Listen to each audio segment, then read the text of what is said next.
Welcome to the Buddy and Shane Show. Hello and welcome to the Buddy and Shane Show. Another terrific weekend of footy. Buddy Franklin is here. It's all happening. What is it? Bustradamus. Buttadamus. What is it? Anyway, you're back. You nailed it. What was your prediction? Mate, firstly, it's nice for you to be back in the studio. You've been missing. You've been in bloody Melbourne the last few weeks, but it's nice to see you in person, Shane. But yes, I'm very well. And what is it? Bustradamus. I change it all the time. Anyway, but you've nailed it. Last 2 weeks you've been on fire. What was your prediction on the weekend? Was it Geelong to beat right. Brisbane. And I know I put my head on the chopping block. I said, no way are Brisbane losing. Cats coming off a 5-day break, surely no chance. They were incredible. And we'll talk about them a little bit later, but their defensive pressure and their team first attitude was through the roof.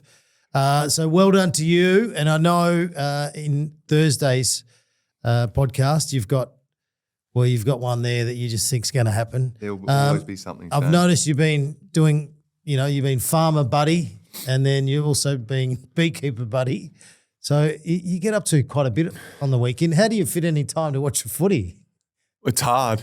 I'll tell you that much, Shane. It's very hard to watch every game. I think it's all picking and choosing the games we fully watch. It's hard to sit there and watch every game when you've got 3 kids, 2 running around. Keep me very busy. But whilst you're mowing the lawns as well, you love mowing the lawns. Not at the moment, Shane. There's that much rain. It is flooding everywhere. And we're coming to you from the Gold Coast, the beautiful Gold Coast, Burleigh Heads on the Gold Coast. And there has been a bit of rain. But you had a little visitor the other day at your doorstep. All the doors open. And you had a little friend hovering at the front door. Who? Not a koala, not a possum. What? Oh, the snake. God, I bloody... So I was like, what's he bloody talking about here? No, there was a python.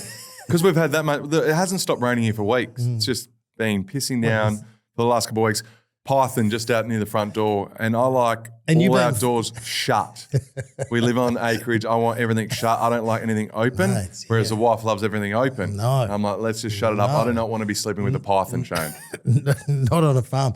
And being the farmer that you are, you relocated the python. Did you pick it up and take it elsewhere, or how did you move it along? I think we just left it. We went to go back out there to see where it was, and then we went back and it was gone. Yep. So, you just leave them alone. They just do their thing. That's fair enough.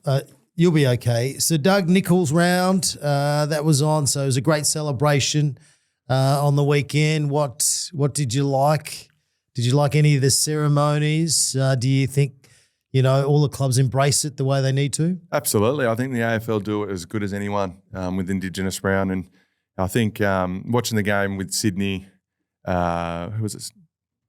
Sydney Collingwood. Sydney Collingwood. In that game, I think just the pre-game dances and what they do for Indigenous Rounds really special. And all the players buy into it. They absolutely love it. They know exactly what us Aboriginal players bring to the game. And everyone wants to go out there and play well on the big stage. And I think on Friday night, what a cracking game that was too, Crawf. It was. It was a ripping game. Hey. One of the players who wasn't playing in that match decided to have the weekend off and freshen up to go and break the games record next week, which will be this week. Scotty Pendlebury, 333 games it'll be. Hopefully I got that number right. Probably not. And what did you say?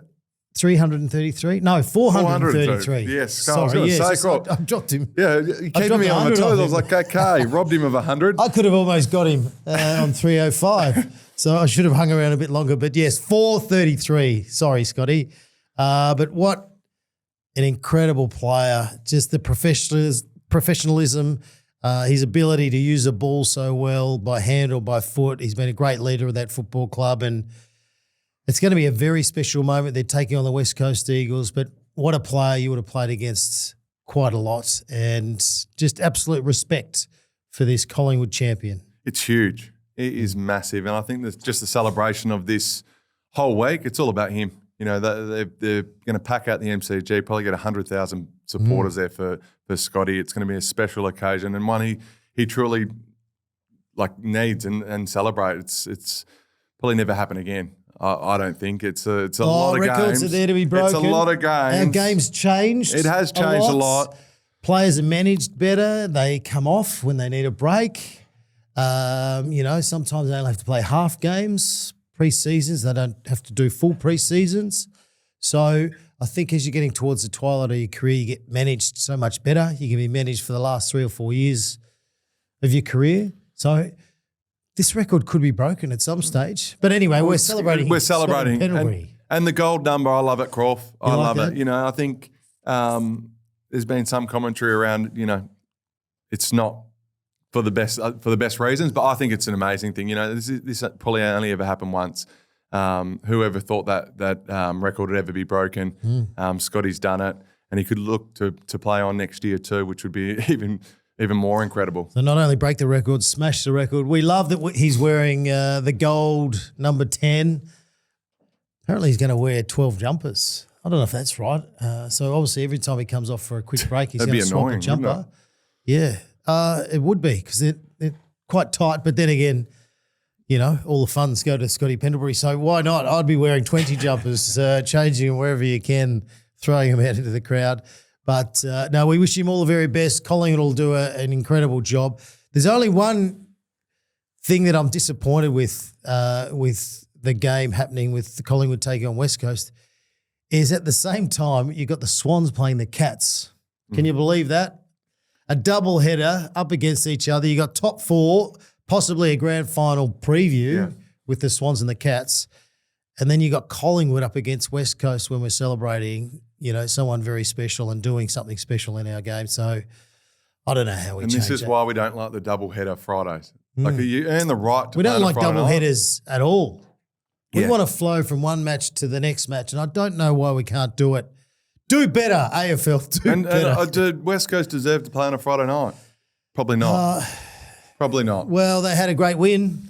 Probably not. Win. They've won 3 matches this year. They won 1 last year. They're a chance to sneak into 10th and make the finals. With Scotty Pendlebury, which current day player, we're not saying they're going to get there and beat his record, but which current day player could challenge for the game's record if we had to pick one? I've had to think about this, Crawf, and I reckon it's going to be very hard to beat. Let's be honest. I worry when you think about things too much. I've had a good think about this, and people might think I'm mad, but I think Errol Goulden will go very close. He's been out the last 2 years. He's already chalked up over 100 games. Yeah. He's been in the system for only 4, maybe coming up to his 5th year.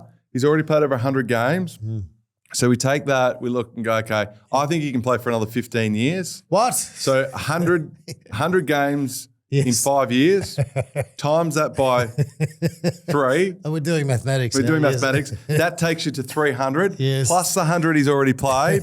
I think he can get to 400, Errol. Well, he's not even on the field these days. I know he's not on the field, years. but he's had some freak accidents. Yes. Injuries come with the game, we know that. And that's why this is so special that Scotty can do this, because playing AFL footy is as hard as it comes, and backing up week in, week out, being resilient enough to push through injuries, because, a lot of these guys are playing injured week in, week out, and there's no doubt Scotty will be carrying something at the moment, and he pushes through that, and it's the mental resilience Scotty's played to keep going, to get to this number's massive, and that can't be underestimated. And I think Errol's got that in his kit, so I think he can push through. So you reckon he's got the mental and the physical preparation to as good as anyone. keep him in the game for a long, long time? As good as anyone at preparing Errol is. He's as professional as anyone, and he loves the game of football. And I think that's got to be it, Crawf. You've got to love the game. Absolutely. And if you don't love the game, you don't last as long as what Scotty has ever done. And I think Errol's got that. And you got to passion. love trading, because you've got to keep trading. Yep. You can't just sort of find an easy way through. Well, mine, if I had to predict a player to challenge Scotty Pendlebury's record, Jack Gunston. He's still going. He hasn't even got 300. He's not got, mate. He hasn't even got 300. I thought he was past 300. No. Okay. No, I'm still going with it because, a couple of years ago, everyone thought he was done. So he's playing another 8 years. He's got another 8 years in him. So Jackie Gunston, keep going, mate. Whatever you're doing, it's working. He's kicking goals. And he might be the one to wear the gold number. They need him. 7 or 8 They years. need him for another 9 years. I'll tell you that much. Do we want to talk about the Hawks? Because let's talk about the Dees. The Dees are on fire. They they were the team that you barracked for as a young kid. Petrarca goes out, Oliver goes out. They're both doing great jobs. They're playing really well at the Gold Coast and also GWS. GWS would be lost without Clayton Oliver at the moment, winning the ball inside. And then May goes out of that side. They make a lot of hard calls. They back in their list and they back in their young players. But Max Gawn is as good as anyone. But this is a new look Dees. They were desperate. It meant a lot to them the way they went against the Hawks. They left it all out there. And I'll tell you what, they're a serious side, especially playing the MCG. MCG, they look like a completely different side, the way they move the footy, and such a pleasure to watch. I think it helps having Max in form, Crawf. There's no doubt about that. But if I'm Carlton or Essendon, I'm looking at what Melbourne's done this year and go, okay, they've turned it around very quickly. I think no one tipped Melbourne being a top 4 to top 5 team. But it just shows you the energy they've got from their new coach and the players around them has been massive. And, I didn't think they would beat Hawks on the weekend, but they just play. They play so fast. They just take the game on, and it's so great to watch. And They're sitting third on the ladder, equal third on the ladder. It's incredible. But you look at their list and you go, okay, who's their two? They've only got two A-graders, two A-graders in Pickett and Max Gawn, and the rest are pretty good players, but nothing special. It just shows you that they're believing in their game plan. Everyone's sticking to it, and they're playing as a team. And when you do that, you're always in the contest, and I think it's been a pleasure to watch. Yeah, go Dees. It's good to see the Dees winning. And you wouldn't want to play them in the finals, especially if it's the MCG, because they own the MCG at the moment. So well done to all involved with the Melbourne Dees, which could have been the Hawks as well. Back in 1996 when they almost merged. You get the Demons and the Hawks, you merge them together, you get the Dorks. So that was never going to work. But the Hawks, they look flat. They came back from Perth. I'm giving them an out, but they came back off that Perth trip against Fremantle where they got smacked in the last quarter. Inside 50s absolutely dominated Fremantle in that match. And then they look like they're running around with cement boots. It's a worry because key personnel went out when Barras and Gunston and Nash. Nash is very important around the centre bouncers and the players that he can match up on. And they just look flat. Sicily, again, I reckon he needs a 1-second rule where as soon as he gets it, he has to dispose of it and get rid of it because he just looks laconic and just feels like he seems to think he's got all his time and always making a mistake or two, which is just crucial.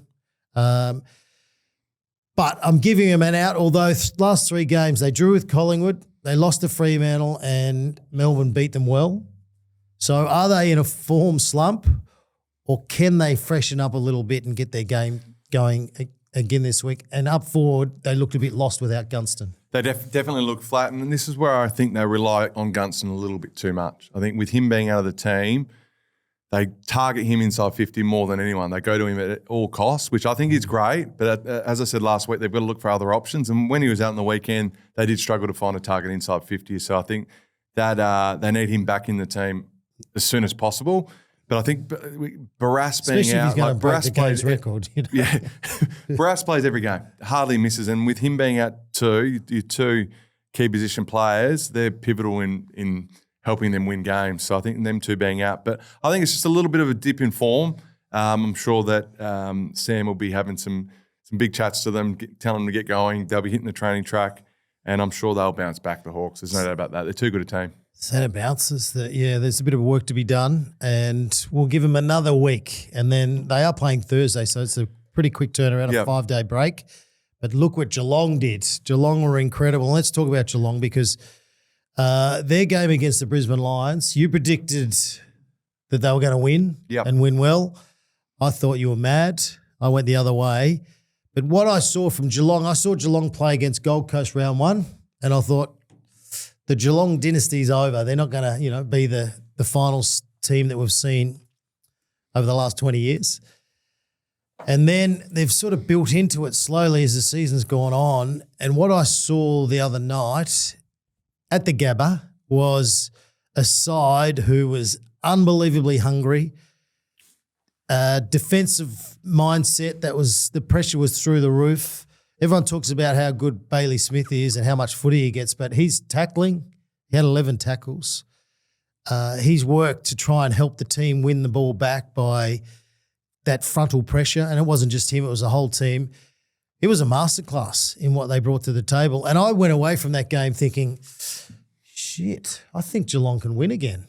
The whole thing on what they did in that match. And I know everyone's form is fluctuating because it is a long year, but their very best football, it's as good as anything. Jeremy Cameron, I've never seen goals like I saw on the weekend. Charlie Cameron running flat out. Jeremy Cameron from around the corner. Bailey Smith from outside 50.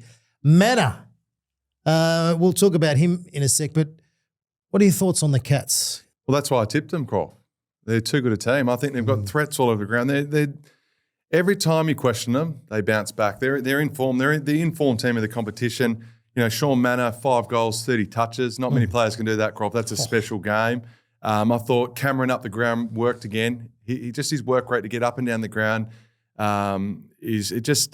it gives them another option. Yeah, he's great deep, but when he's up the ground, he provides another avenue towards goal and opens up space for others. So I think he's just an incredible touch again. You know, Jezza, he's nearly 34 years of age, Crawf, and he's moving like a 21-year-old. Maybe he's got the game's record in him. But it's actually it's incredible the way he moves. Like he gets up and down the ground. He can sprint back to the forward 50. His work rate is absolutely incredible. I think Bailey's back in form. He had Brownlow medal I think he nearly had 40 touches on the weekend. So just when he's up and about and he's in and under and getting the ball out to the other mids, they look really sharp. He just covers the ground. He just works. But he's in tackling. He's doing all the sort of 1%ers, is which you want, because I think players like that at times can try and focus on getting the ball all the time, but you really have to help try and win it back. It was won by pressure. I think pressure, especially early, it was intense and it was in their face because Brisbane wanted to go through the corridor. They knew that. And it's one thing saying it, it's another thing to do it. As soon as they tried to go through the corridor, they were at them, in their face, pressuring them. And Brisbane didn't like it. Brisbane did not like it at all. And then they were able to counter and go in and kick goals on them. Yeah, I've seen Brisbane live 3 or 4 times this year, and I thought, they're the best. But they looked a shadow of themselves. They looked a bit flat, Crawf. They looked flat, and obviously Zorko wasn't playing, so he normally takes a lot of risk from halfback as well. And you're totally right. Shut down the middle. As soon as they won the footy by a mark, especially around the wings or halfback, they just closed the 30, 40-metre kicks, and they had to kick it long. It was very unusual to see Brisbane, kicking the ball long. Geelong would use Tom Stewart to win the ball back, he's a bloody unbelievable player. Like amazing. He's been amazing for a long, long time, but his courage to go and leave his opponent, and his opponent might be one of the all-time greats, but he just goes to be that extra number to help, and he always impacts when he does. But the Cats, Cats are looking hot. And I think when a player is in form like that with Stewart, as a forward, you may as well just sit on him because he'll take you to the ball. Yeah. So I think that's what you have to do. You just got to stay right on him, on his back shoulder, and play as the defender, on a defender, which they had incredible. Lohman. So they had a strategy early. Lohman was going to be his opponent, and Lohman was getting space, but they couldn't get the ball to him. And then Tom Stewart was just reading the play. So they had a plan, but the plan didn't work. Back to the drawing board. We better talk about West Coast. West Coast had a win. They've won 3 games this season. Top 10 finals. Everyone thought they were going to be wooden spoon, if we were being serious. They've won 3. They won 1 last year. It was a great win. There's lots of – I know that from week to week form fluctuates a fair bit, but there's a lot to like at times about the West Coast Eagles, and there's no one better than Harley Reid. His physicality, his smash and crash, you just wonder how long his body can take the way that he plays. But a very special day, and he's like – such a young player, but he's lifting that team. He's carrying it across the line. Elliot Yeo is super important. When he plays, the West Coast Eagles are a much better side. Kelly looked a bit dangerous, but it was a great win. Yeah, bad loss for the Giants. I think it says a bit about GWS where they're at the moment. I think so, Crawf. With losing to West Coast, I know they've only won a couple of games this year. GWS had to get that done if they're going to be playing finals, so they'll be bitterly disappointed with that loss. There's a lot of pressure on Harley and a lot of responsibility for a young guy coming in at 21 years of age. been in the system for a couple of years, and there's so much load on him to be the man and so much pressure. The whole state literally watches his every move, so there's a lot of pressure on his shoulders there. But I think it was a really good game. I think the player ratings have him in the top 20, Crawf. So he's going about his business over there. And he's getting run really with. He's getting attention all the time, but he head down charges through the footy. It's like he wants to eat his opponent or eat the opposition. He's so physical. But he's so bash and crash, and it's like longevity in that. That's where I think West Coast have to look after him too a little bit and make sure that maybe he does go forward a little bit and rest forward, because if you're doing that for 10 years, that's going to be exhausting on his body. So I think they've got to manage him through that too and get some good players around him. I think that's really important. Maybe that's where they could get a Paddy Cripps in to take some of that load for the next couple of years and flick him around, because up forward, because he can kick goals as well. He can kick goals, but I think it is important getting some senior players around him just to look out for him a little bit, because it would be exhausting. Now it's time for the Better Beer Big Fan. We've got a listener's call. I've got the listener's call. This is a first. His name is the Mad Bagger. He's up about the Blues at the moment. They've had their very first win. Well done to Josh Fraser and everyone involved in the Blues. It's been a tough period with Michael Voss moving on. But the best way to get the team and everyone feeling good about themselves is getting out there and having a positive performance and winning. And ruck coaches, they're in vogue. Ruck coaches? Ruck coaches, they're the best in the business at the moment. So, hang on, I think Josh has brought something a little bit different. I know he's the interim coach, but I think it's been good. Stephen King, Dean Cox, Josh Fraser. So it used to be ruckman can't coach. It used to be small people like Sam Mitchell, like Clarko. Tiny little people. Yeah, we like tall people. We love tall people. We love tall people. So maybe you're onto something. I think so. So ruckmen anyway, are the best coaches. Let's listen to this. I don't agree with that. What's his name? Blue Bagger, is it? It is the Mad Bagger. Mad Bagger. All right, Here we go. Here we go, guys. Ready? Buddy and Shane, strap yourselves in for the bloody big call. Okay. Are you ready, boys? Yes. It's Carlton to slot into 10th place and make the wild card round by season's end. Moses has parted the Red Sea and the Blues are coming through, boys. We'll be 10-8. We'll be 10-8 by the time we get our next loss, which will be against Gold Coast late in the season. Check out this dream run, fellas. Next week we've got Port Adelaide. We're still riding high on last week's win. Chalk that up as a win. Then we've got the Cats. Boom. We are 3-0 in the last 3 times we've played the Cats. Chalk that up. We match up really well against those guys. The Bombers, well, that's pretty much a bye. Then we've got the actual bye, followed by GWS Giants. And boys, I don't know if you saw it yesterday, but the Giants are absolutely cooked. They lost to West Coast Eagles.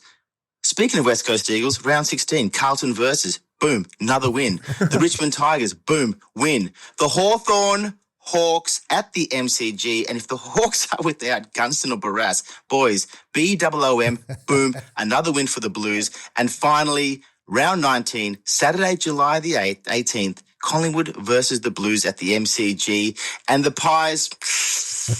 pretty much a retirement home down there. So chalk that up as a win too, boys. That takes the Blues to 10-8. On our way to 10th position on the ladder. Wildcard weekend. The Blues are back, baby. Okay. The Blues are back. So should we dissect this a little bit, Crawf? And this is what this show's about. We want to make sure that people are doing this, and because we're happy to bring it up on the show, aren't we, Crawf? It's very interesting. And we were happy for the Blues to win. Well done. It was their second win for the season. We're halfway into the season. They've had 2 wins, but we were happy for them. It was good for footy. It was good to see. Paddy Cripps was amazing, leading by example, charging through and doing everything he can to get the side across the line. It was great. So we're going to do some dissecting here. Okay. Can the Blues sneak into 10th and be a part of the wild card? This is absolutely crazy that we're even going here with this. I can't believe we're talking about Blues playing finals, but we're going to dissect this. Okay. You're not a believer, are you? I don't know. Well, this draw looks pretty favourable after the Blue Bagger just said it. Anyway, okay. So they've got Port this week in Adelaide. Oh, in Adelaide. In Adelaide. Port are coming back from Darwin too, so maybe. So what are we doing? Are we ticking that across? Let's go. Momentum's with it. Let's give them a tick. Okay, tick. Okay, round 12. Blues have got Cats. Where at? No, that's not going to happen. They MCG, so can't no. beat the Cats. No. The Cats are premiership favourite from what I've seen in the last few weeks. Okay, no, then definitely not winning that. So No. He said they got a good record against them because they Blues against Essendon. I reckon Blues will win that. Yep. So that's a tick. So that's 2. Surely not. okay. What's he done? We're here? just, then they've got the bye. Okay, that's Round a tick. 15. Okay, what have they got? Sorry. I think they've got Blues versus Giants. I think Blues. Let's go. Momentum's Blues, building. yep. So they've won. Round won 3 16, now. Blues versus Eagles. I think they can do that. There you go. That's 4. Surely not. They can't sneak into 10th, can they? So that we're giving them 4 Blues wins. versus Richmond. Oh, that's 5. 5. Oh, Blues supporters. We're going to be. What up is in the going bed on here. here? This surely Blues can't versus happen. Hawks. No. Where at? MCG? MCG. Is Gunston going to be playing is the question. Well, it's a long season. No, I'm going to say let's Cross. give him a tick. Tick? Let's give him a tick. Okay. Just because we're not sure about the Hawks. Hawks are out of form at the moment. Blues versus Collingwood. No, we're not. This is ridiculous. Arch rivals. No, Collingwood, older team, dropping off the cliff a They bit. do play well against Collingwood It's too. a tribute year. They don't really care about winning. Blues to win that. This can't happen. How many ticks have we got there? We've got. So we've given them a lot of ticks. No, Blues versus Suns. Suns will win that. So Where Cross. is that match? That's at Marvel. Oh, Gold it's at Coast- Marvel. Gold Coast can't travel either. So that's a tick. Tick for the Blues. Gold Coast, no good on the road. Okay. Hopefully they'd work themselves out. Blues versus Lions. No, there's no. Okay. No, give them a cross. We've got to be realistic here. Yep. We'll give them a cross. But at the moment, that's looking 1, 2, 3, 4, 5, 6, 7. Blues versus St Kilda 7 in a row. at Marvel. Let's say, at Marvel, yes, their momentum's high. They're running on top of the ground. Let's give them another tick. Okay. Blues And then we got supporters, there's a bit of Blues hope versus here. Bulldogs. Bulldogs are man. I think Blues will get this done. Yeah, Cole. they'll win. So that Last round. no way. Can they play finals? Not top only 10. making 10th, they might even make Yeah, they're the not top 8. 4 the way they're going. Okay. Versus Dockers at Marvel. No. Cross. Okay, give them a cross. Okay. All right. So how many ticks have we got there? So we've got 1, 2, 3, 4, 5, 6, 7, 8, 9, 10. 10 and 10 they've wins. won 2 already. They've won Yeah, they've won 2 already. So that takes them to 12 wins. 12 wins. So that'll slot them not just into 10th, they might even put them in 9th or even 8th. So the Blues Home final. are going to make they're going to have a home final. Home final of the Blues. What a turnaround. I think it's This going to be is very huge. interesting, Crawf. I think this Blue Bagger or whatever his name is, Mad Bagger is on the money here. I think they'll go very, very close. Okay. But, Do you want it my- is Blues. Do you want my They can get serious carried thoughts? away. They got no chance. That is my serious thoughts. No chance. But we love that. I like that. Yes. We might do that every week, go through a different team and try and work out what was happening there. It is now time for the better beer. Oh, it's cold. Open her it's up, fresh. mate. Open her up. Have a sip, mate. Monday. Big moment. No, I'm going to go with Not big Cripsy. gulp. I'm going to go with Cripsy from Carlton. He's been under pressure this year, Hmm. Crawf. He's been under pressure. The media have been looking for a trade for him. What a player he is. What a player! Yeah. Like he had a cracking game last week up at the Gabba, and then on the weekend stepped up again. He'd been through a lot. Obviously, the sacking of Voss, new coach, led from the front. But I will say, I think it's led by Cripper. But with Carlton, they just looked like the pressure was off him a little bit. Crawf. I'm sure Josh just said to him, just go out there and have fun, enjoy it. Whatever happens, happens. And I think when you get that messaging from the coach, everyone just looks at each other and goes, let's just go out there and have fun and enjoy it. And look what happens. When you do that, you play on instinct, have fun, the wins come. And I think was led by Cripps, and everyone jumped on board and they get the win. And I thought Will Hayward and Ollie Florent, that was their best game for the year. They've come across from Sydney. Yeah, they showed They've great got- leadership, didn't they? They stood did. up when they really had to. They did. They really stood up when they had to. And I think that's what Blues need at the moment. They need as many leaders with Cripsy playing their part. And if they do that, Crawf, they're going to be in the top 10. And the thing I loved about Cripps, he's always has carried that club. But he super goal, crumbing in the forward line. He charged through the stoppage, just wanted that footy, kicked an inspiring goal, and I thought his last couple of weeks have been through the roof. So well done, Paddy Cripps. Would you trade him at season's end? It's been a big talking point. Cripps. Would I trade him? Well, this is a tough question. It's a very good question. I think you look at everything, and Carlton need to. So I think every player needs to be put on the trade table. And it's not to say that you're going to trade everyone, but it's like we need to see if we can somehow make our club better. And where is our club at? Are we trying to win right now? Is it 2 or 3 years where we're trying to steadily build? So I think every player, and I think most clubs these days put every player, on the chopping block. Because, for example, if we've got a Buddy Franklin and they're going to give us a first pick and a third pick, and then they're going to give us a player of the age of 23 who's developing into a nice player, all of a sudden you've got to really carefully think about it. But the thing that's hurt the Blues over the last few years, there's some real fabric players have gone out of that place. Curnow, Silvani. Prior to that, Kennedy went to the Bulldogs, where he had a great relationship with Paddy Cripps and a lot of their senior players, and that wasn't received really well. So you've got to be really careful. I know it's a business, but you got to have the group together. And as soon as there's any little cracks or negativity that comes in, that can really turn into something that's major. So I think every player's up for trade, but a bit like Essendon. Essendon said no to Zach Merritt. The clubs have the power these days to overrule, and so they should. I personally wouldn't, Crawf. I'd keep him. I think, he's been a centrepiece of that club for so long, and, they've been through a lot, and he's been there as captain. Yep. He's done his part. I think you stick loyal with him and ride it out. I think they need to get a really good coach on board, new game style, obviously new game plan, and really stick with him and go, Employer Ruckman. But I think they just need to stick loyal and just go, okay, this is the direction we're going to go at. We might be down the bottom for the next few years, but just ride it out, I think, and obviously just keep playing kids around him. I think that's the key. Just play some good kids around him, get a new game plan, get the belief back within the club. Yes. And then, just row the boat together, Crawf. I think that's the key, sticking together, Just flicking through a few other games. Gold Coast was a good win by 25 points, even though you picked Port Adelaide, but you said Gold Coast to winning grand final if it's played in Darwin. They play well up there. They've done the job. They are now 10-0 in Darwin. We like that. Adelaide, well, they were incredible in the second quarter. 10 goals to zip. North looked like they were in the match. That's a disaster for North Melbourne to have a quarter like that. Clarko would have been fuming. And I watched bits of that too, Crawford. Just the momentum. Adelaide, they're a good team. They ended up on top of the ladder last year, but they are finding form. But, it was like witches' hats, really. North Melbourne just looked flat. They've been up for a few weeks now too, North Melbourne. They're being up and going.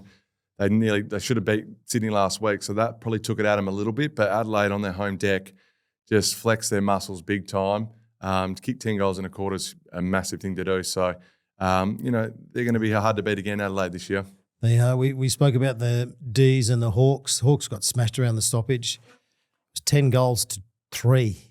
Sam Mitchell not going to be happy.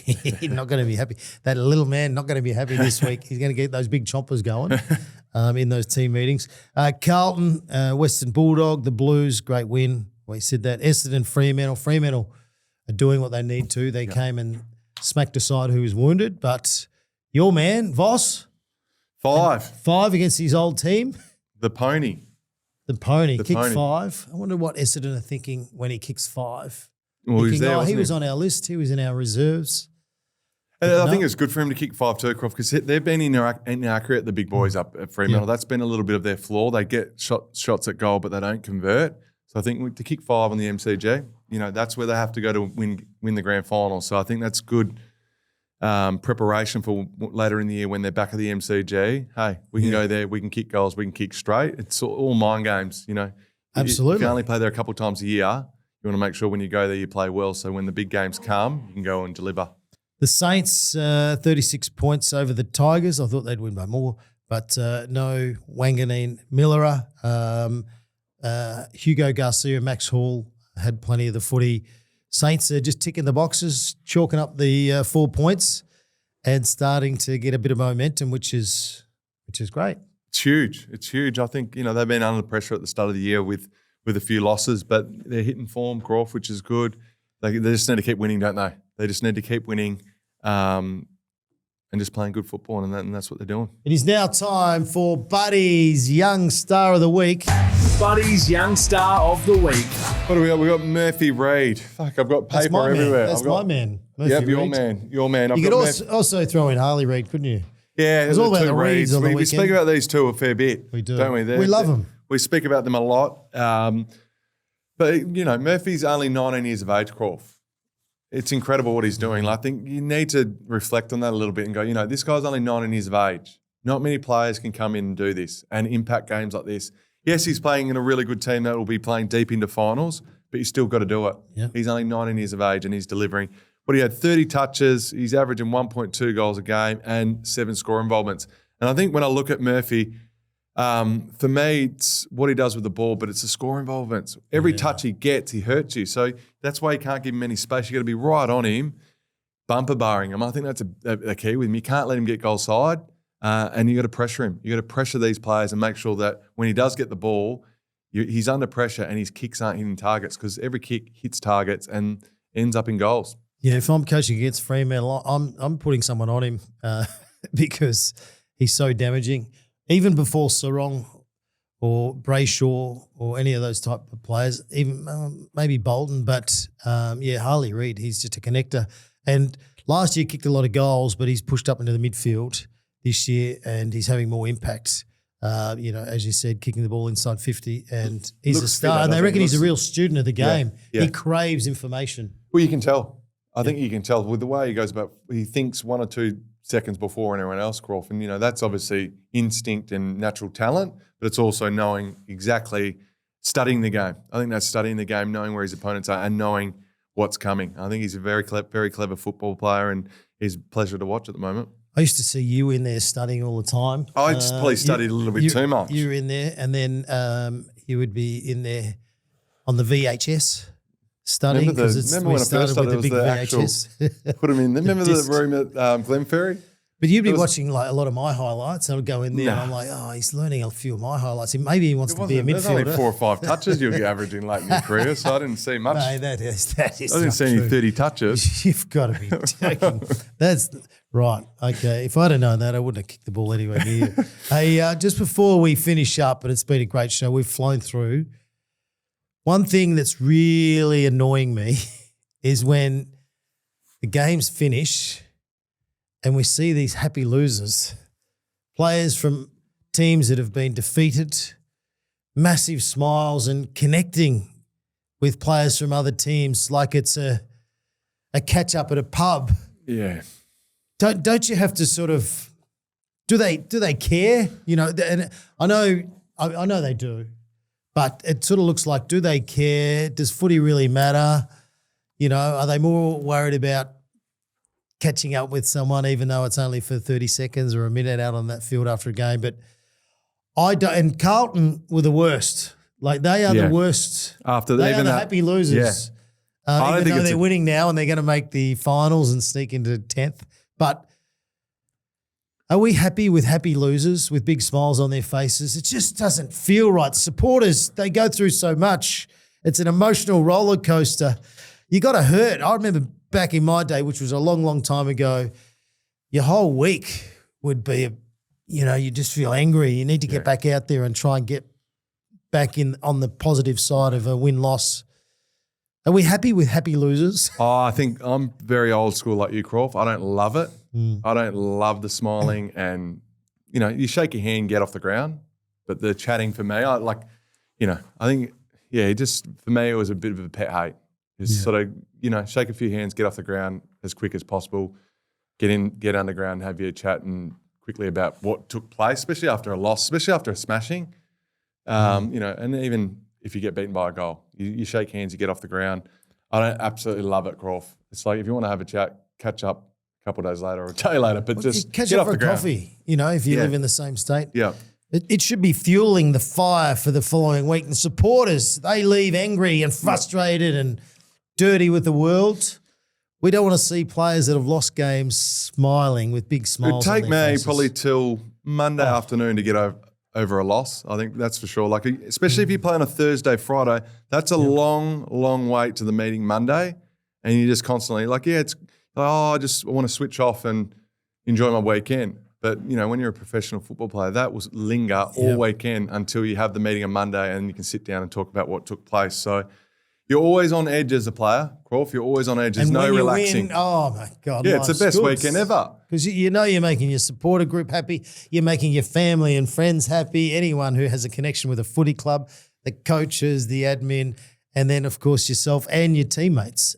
Footy's a winning mentality. If you can be a part of a footy club that wins a lot, it's just it's like you float through the week. Yeah, and Johnny Longmire was good at that. You got to enjoy the wins, and playing AFL football is as hard as it comes, Crawf. And when you do get the wins, you enjoy it and go, "This is what footy's about." Absolutely, and I reckon that's where great coaching comes in, because you don't want players getting ahead of themselves and then the following week it turns into be a disaster because they're still thinking about the last week. So you got to have a move on point, but enjoy and then somehow find the right ingredients to get them back on track to go and have another win and feel just as good. You've been listening to the Buddy and Shane Show. Make sure you tune in on Thursday.